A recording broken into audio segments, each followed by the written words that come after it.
Hello guys, final term को मद्देनजर रखते हुए यह है वीडियो नंबर 2 और आज का क्वेश्चन है हमारा नीति आयोग और योजना आयोग में अंतर स्पष्ट कीजिए। एक बार क्वेश्चन को फिर से रिपीट कर देता हूं। नीति आयोग और योजना आयोग में अंतर स्पष्ट कीजिए। आप सभी को मालूम है कि योजना आयोग हमारा ओल्ड सिलेबस में ये टॉपिक दिया हुआ था।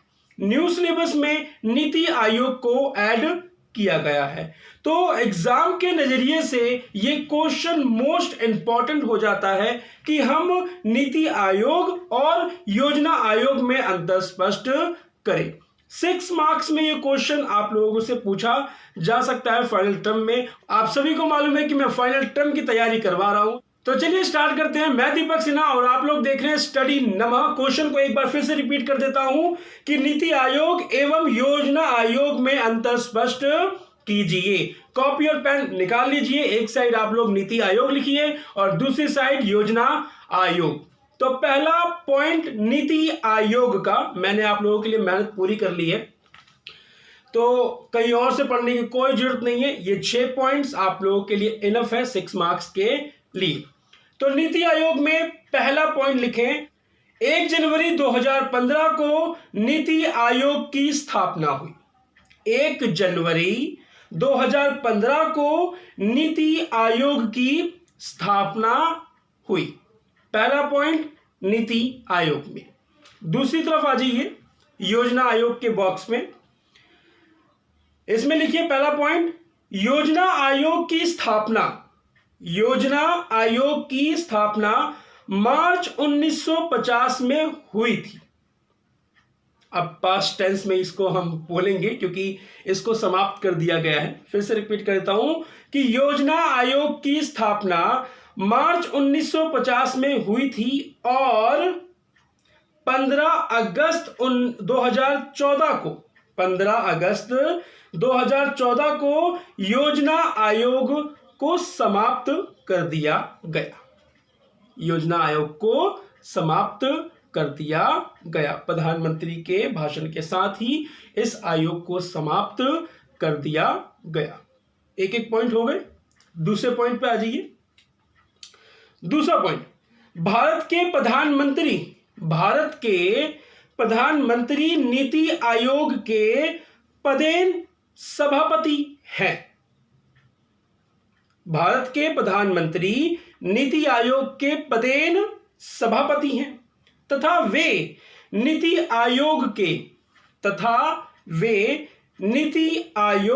के उप सभापति की नियुक्ति करते हैं। Point number 2। आशा करता हूं समझ गए होंगे। बहुत ही इजी पॉइंट लिखे हुए हैं क्योंकि ज्यादा आप लोगों को यू लाइक या एमबीडी में डिटेल में उतना नहीं बताया गया, और बताया भी गया है तो बहुत ज्यादा ही टफ लैंग्वेज के साथ है, तो मैंने इजी लैंग्वेज में निकाल दिया आप लोगों को। पॉइंट नंबर 2 था ये।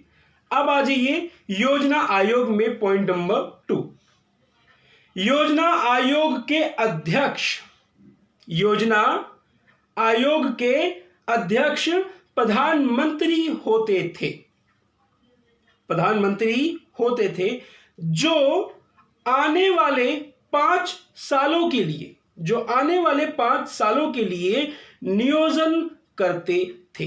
योजना आयोग में इसी तरीके से काम होता था क्योंकि जो अध्यक्ष होते थे वो प्रधानमंत्री होते थे और वो आगे आने वाले 5 सालों के लिए प्लानिंग करते थे देश के लिए कि हमें क्या करना और क्या नहीं करना है। योजना आयोग के अंदर इस तरीके से कार्य होता था। तो पॉइंट नंबर 2 फिर से रिपीट करता हूं, योजना आयोग के अध्यक्ष प्रधानमंत्री होते थे जो आने वाले 5 साल के लिए नियोजन करते थे। अब आ जाइए नीति आयोग में। पॉइंट नंबर 3, नीति आयोग एक सलाहकार थिंक टैंक। इस वर्ड को ध्यान समझना, थिंक टैंक के रूप में कार्य करता है। पॉइंट नंबर 3, नीति आयोग एक सलाहकार के रूप में, सलाहकार थिंक टैंक के रूप में कार्य करता है। पॉइंट नंबर 3, योजना आयोग का। योजना आयोग एक सलाहकार की भूमिका निभाता था।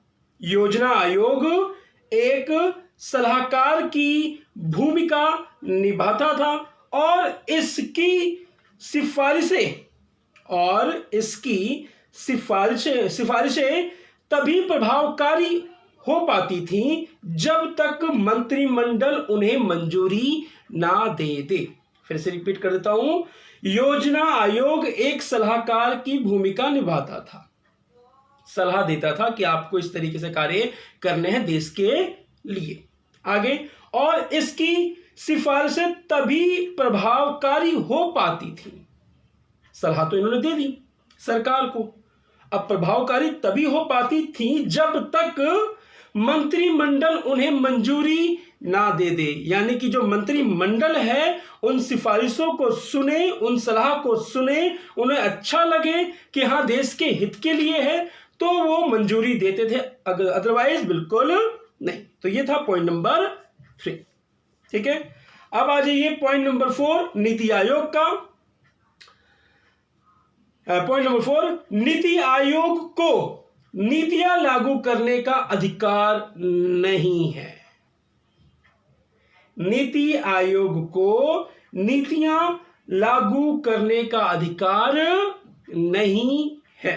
अब ये नेट ट्रेंड के लिहाज से बात बोल रहा हूं कि इनको अब नीति लागू करने का अधिकार नहीं है। नीति आयोग जो वर्तमान में है, यहां पे आ जाइए 4th पॉइंट में, योजना आयोग में 4th पॉइंट, योजना आयोग राज्यों के लिए नीतियां बनाता था। राज्यों के लिए नीतियां बनाता था योजना आयोग। पॉइंट नंबर 5 नीति आयोग का, इसे धन आवंटित यानी कि बंटवारा, आवंटित मतलब बंटवारा करना, तो आवंटित करने की शक्ति नहीं है जो वर्तमान में है। इसे धन आवंटित करने की शक्ति नहीं है। और जो पहले था उसका 5वां पॉइंट लिखो, इसे मंत्रालयों यानी कि योजना आयोग, इसे मतलब योजना आयोग को मंत्रालयों और राज्य सरकारों को धन आवंटित करने की शक्तियां प्राप्त थी। योजना आयोग को पहले ये शक्तियां प्राप्त थी कि वो राज्य सरकार और मंत्रालयों को धन आवंटित कर सके, लेकिन अभी वर्तमान के जो नीति आयोग है उसको ये शक्ति नहीं है। एंड पॉइंट नंबर 6 मार्क्स के लिए बहुत ही छोटे इजी पॉइंट्स लेके आया हूं मैं आप लोगों के सामने। पॉइंट नंबर 6 ये इसी तरीके से लिख लेना, ये bottom up approach, NITI Aayog का पॉइंट नंबर 6 ये बॉटम अप अप्रोच पर कार्य करता है। ठीक है, ये बॉटम अप अप्रोच पर कार्य करता है। और यहां पे आ जाइए पॉइंट नंबर 6 में, योजना आयोग का पॉइंट नंबर 6 ये टॉप और डाउन अप्रोच पर कार्य करता था। फिर से रिपीट करता हूं कि ये टॉप डाउन अप्रोच पर कार्य करता था। तो ये थे हमारे 6 पॉइंट। क्वेश्चन आप लोगों को मालूम ही है कि नीति आयोग एवं योजना आयोग में अंतर स्पष्ट कीजिए। मोस्ट इंपॉर्टेंट क्वेश्चन हो जाता है एग्जाम के नजर से, सही में अगर मैं कहूं तो, क्योंकि ओल्ड सिलेबस और न्यू सिलेबस का मर्ज है। नीति आयोग एवं योजना आयोग में अंतर स्पष्ट कीजिए, most important question final term के लिए। तो आंसर यहीं पे खत्म होता है। कुछ एक्स्ट्रा बातें नीति आयोग के लिए जो 1 मार्क्स में आप लोगों से पूछी जा सकती है, इस चीज को आप लोग लिख लीजिए। नीति आयोग के प्रथम उपाध्यक्ष, नीति आयोग के प्रथम उपाध्यक्ष अरविंद पनगड़िया थे। प्रथम उपाध्यक्ष अरविंद पनगड़िया थे और वर्तमान में है डॉक्टर रंजीव कुमार है। डॉक्टर रंजीव कुमार, ये 1 मार्क्स में आप लोगों से पूछा जा सकता है। इसका एक और पॉइंट मैंने लिखा है कि एक्स्ट्रा में, प्रधानमंत्री द्वारा नियुक्त सचिवों को, प्रधानमंत्रियों द्वारा नियुक्त सचिवों को सीईओ के रूप में जाना जाता है। सीईओ के रूप में जाना जाता है और वर्तमान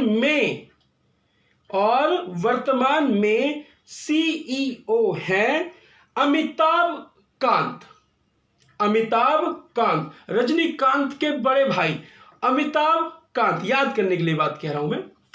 अमिताभ कांत वर्तमान के सीईओ है। तो आशा करता हूं आप लोगों को ये क्वेश्चन समझ में आ गया होगा। 6 मार्क्स के लिए मोस्ट इंपॉर्टेंट है, प्लीज अच्छे से इसको याद कर लेना। मेरी तीसरी वीडियो होगी जो फाइनल टर्म के मद्देनजर रखते हुए क्वेश्चन को बनाऊंगा। तो मिलते हैं नेक्स्ट वीडियो में। अपना और अपने परिवार का ध्यान रखें। जय हिंद, जय भारत।